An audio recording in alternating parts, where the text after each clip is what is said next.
ഇന്ന് ഒരു 2-3 തേട് കിട്ടി. അപ്പം അന്നെങ്കിൽ അതങ്ങിന്ന് അടിപൊളിയായിട്ട് മുളക് കറി വയ്ക്കാമെന്ന് വിചാരിച്ച്. അങ്ങനെ അതിനാവശ്യമായ തക്കാളി, പച്ചമുളക്, വടക്കംപുളി, ഇഞ്ചിയും വെളുത്തുള്ളിയും ചുമന്നുള്ളിയും കൂടെ ചതച്ചത് എല്ലാം എടുത്ത് ഒരു പ്ലേറ്റിൽ വെച്ച്, എന്നിട്ട് ചട്ടി അടുപ്പത്ത് വെച്ച് എണ്ണ ഒഴിച്ച് കടുകിട്ട്, പിന്നെ ഒരു പ്ലേറ്റ് എടുത്തിട്ട് അതിലേക്ക് മല്ലിപ്പൊടി, മുളക് പൊടി, മഞ്ഞൾപ്പൊടി, ഉലുവാപ്പൊടി, കുരുമുളക് പൊടി ഇത് ഇത്രയും കൂടെ എടുത്ത് വെച്ചു. എന്നിട്ട് ചൂടായ ചട്ടിയിലേക്ക് കടുകിട്ട് പൊട്ടിച്ചതിന് ശേഷം നമ്മൾ ചതച്ച് വെച്ചിരിക്കുന്ന വെളുത്തുള്ളിയും ചുമന്നുള്ളിയും ഇഞ്ചിയും കൂടെ ഒന്നിച്ചങ്ങ് ചേർക്കണം. അത് ഇങ്ങോട്ട് ചേർത്ത് കഴിഞ്ഞ് അതിൻ്റെ പച്ചമണമൊക്കെ മാറി വരുമ്പോഴത്തേക്ക് അതിലോട്ട് നമ്മൾ അരിഞ്ഞ് വെച്ചിരിക്കുന്ന തക്കാളിയും പച്ചമുളകും വടക്കംപുളിയും ഇടണം. വടക്കംപുളി എണ്ണയിലിട്ട് മൂപ്പിച്ചിട്ട് കറി വയ്ക്കുമ്പോൾ ഒരു പ്രത്യേക ടേസ്റ്റാണ്. നിങ്ങളൊക്കെ എങ്ങനെയാണോ ചെയ്യുന്നത് എന്ന് കമൻറ്റ് ഇട്ടേക്കണേ.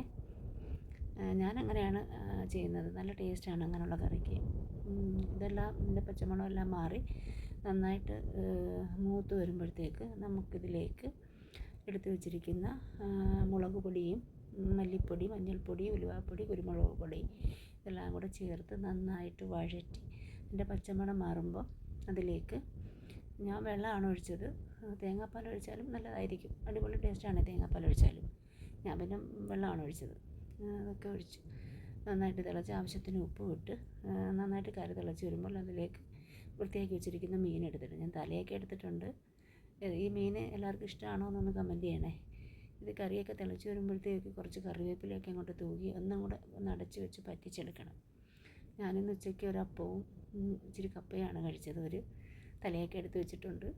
പറ്റുമോയെന്നറിയത്തില്ല കഴിക്കാൻ, എന്തായാലും കഴിച്ച് നോക്കാം. സൂപ്പർ ടേസ്റ്റാണ്.